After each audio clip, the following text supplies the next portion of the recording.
Is the lord. కీర్తన గ్రంథం 10వ అధ్యాయం. యెహోవా, నీవెందుకు దూరంగా నిలుచుచున్నావు? ఆపత్కాలంలో నీవెందుకు దాగి ఉన్నావు? దుష్టుడు గర్వించి దీనుని వడిగా తరుముచున్నాడు. వారు యోచించిన మోసక్రియలలో తామే చిక్కుబడుకుందురుగాక. దుష్టులు తమ మనోభిలాషను బట్టి అతిశయపడుదురు. లోబులు యెహోవాను తిరస్కరింతురు. దుష్టులు పొగరెక్కి యెహోవా విచారణ చేయడనుకుందురు. దేవుడు లేడని వారెల్లప్పుడూ యోచించుదురు.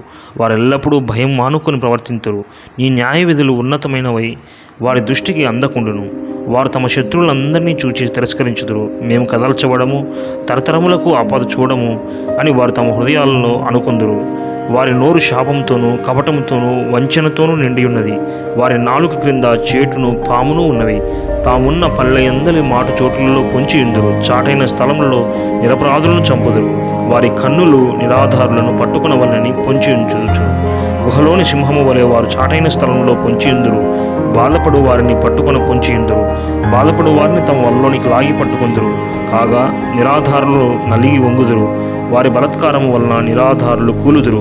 దేవుడు మరచిపోయిను, ఆయన విముఖుడ ఎప్పుడూ చూడకుండును అని వారు తమ హృదయంలో అనుకుందురు. యెహోవా, లెమ్ము. దేవా, బాధపడు వారిని మరువక నీ చెయ్యెత్తుము. దుష్టులు దేవుని తృణీకరించుట ఎలా? నీవు విచారణ చేయవని వారు తమ హృదయంలో అనుకునుట ఎలా? నీవు దీన్ని చూచి ఉన్నావు కదా. వారికి ప్రతీకారము చేయుటకై నీవు చేటును పగను కనిపెట్టి చూచున్నావు. నిరాధారులు తమను నీకు అప్పగించుకుందురు. తండ్రి లేని వారికి నీవే సహాయుడవై ఉన్నావు. దుష్టుల భుజమును విరగొట్టుము. చెడ్డవారి దుష్టత్వం ఏమీ కనబడకపోవరకు దాన్ని గూర్చి విచారణ చేయము. యెహోవా నిరంతరం రాజై ఉన్నాడు. ఆయన దేశంలో నుండి అన్ని జనులు నశించిపోయిరి. యెహోవా, లోకులు ఇకను భయకారులు కాకుండానట్లు బాధపడు వారి కోరికను నీవు వినియున్నావు.